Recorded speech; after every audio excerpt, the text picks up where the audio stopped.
ಹುಬ್ಬಳ್ಳಿ ಏರ್ಪೋರ್ಟ್ನಲ್ಲಿ high drama create ಆಗಿದೆ. ವಿಮಾನದ ಎಮರ್ಜೆನ್ಸಿ ಎಕ್ಸಿಟ್ ಡೋರ್ ತೆಗೆದಂತಹ ಸಹ ಪ್ರಯಾಣಿಕರಲ್ಲಿ ಆತಂಕ. ಕೆಲ ಹೊತ್ತು ಗೊಂದಲದ ವಾತಾವರಣ ನಿರ್ಮಾಣವಾಗಿದೆ.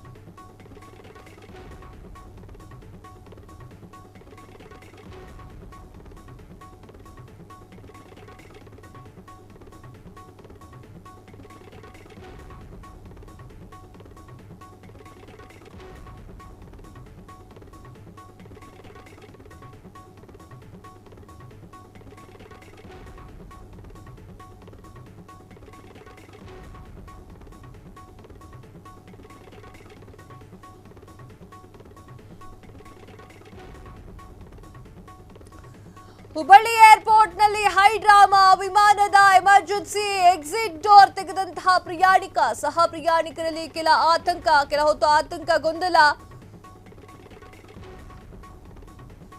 ಶಹಾಪುರದ ನಿರಂಜನ್ ಎನ್ನುವಂತಹ ಪ್ರಯಾಣಿಕನಿಂದ ಎಡವಟ್ಟು. ಹುಬ್ಬಳ್ಳಿಯಿಂದ ಪುಣೆಗೆ ಹೊರಟಿದ್ದಂತಹ ಇಂಡಿಗೋ ವಿಮಾನ ನಿರಂಜನ್ ವಿರುದ್ಧ ವಿಮಾನ ಸಿಬ್ಬಂದಿ ದೂರು. ನಿರಂಜನ್ ವಶಕ್ಕೆ ಪಡೆದು ಗೋಕುಲ್ ರೋಡ್ ಪೊಲೀಸರು ವಿಚಾರಣೆಯನ್ನು ನಡೆಸುತ್ತಾ ಇದ್ದಾರೆ. ವೀಕ್ಷಕರೇ, ಏನಾಗಿದೆ, ಇಂಡಿಗೋ ವಿಮಾನವನ್ನು ಹತ್ತಿದ್ದಾರೆ. ಬಳಿಯಲ್ಲಿ ಇಂಡಿಗೋ ವಿಮಾನವನ್ನು ಹತ್ತಿದ ನಂತರ ನಿರಂಜನ್ ಎನ್ನುವಂಥವ್ರು ಆ ಒಂದು ಎಮರ್ಜೆನ್ಸಿ ಎಕ್ಸಿಟ್ ಇರುತ್ತಲ್ಲ, ಆ ಡೋರನ್ನು ತೆಗೆಯಕ್ಕೆ ಪ್ರಯತ್ನ ಮಾಡಿದ್ದಾರೆ. ಆಗ ಅಲ್ಲಿರುವಂತಹ ಸಹ ಪ್ರಯಾಣಿಕರು ಗಾಬರಿಗೊಂಡಿದ್ದಾರೆ. ಯಾಕಪ್ಪ ಇವನು ತೆಗಿತಾವನೆ ಹಿಂಗೆ ಅಂತ ಹೇಳಿ ಗಾಬರಿ ಆಗಿದ್ದಾರೆ. ಈ ಗಾಬರಿಯಾಗಿರುವಂತಹ ಹೊತ್ತಿನಲ್ಲಿ ಅವರ ವಿರುದ್ಧವಾಗಿ ಅಲ್ಲಿರುವಂತಹ ವಿಮಾನದ ಸಿಬ್ಬಂದಿಗಳು ದೂರ ಆಗ್ತಾರೆ. ಅದರ ಅನ್ವಯದಲ್ಲಿ ಪೊಲೀಸರು ಅವನ್ನ ಎತ್ತಾಕೊಂಡು ಹೋಗ್ತಾರೆ. ಯಾಕೆ ಈ ಕೆಲಸ ಮಾಡಿದ್ದಾನೆ ಅನ್ನೋದು ಅತಿ ಶೀಘ್ರದಲ್ಲಿ ಗೊತ್ತಾಗುತ್ತೆ. ಕ್ಷಣ ಕ್ಷಣದ ಸುದ್ದಿಗಳಿಗಾಗಿ ಫ್ರೀಡಂ ಟಿವಿ ಸಬ್ಸ್ಕ್ರೈಬ್ ಮಾಡಿ, ಲೈಕ್ ಮಾಡಿ ಹಾಗೂ ಫಾಲೋ ಮಾಡಿ. ಹೊಸ ಸುದ್ದಿಗಳ ನೋಟಿಫಿಕೇಶನ್ಗಾಗಿ ಬೆಲ್ ಐಕಾನ್ ಮೇಲೆ ಕ್ಲಿಕ್ ಮಾಡಿ.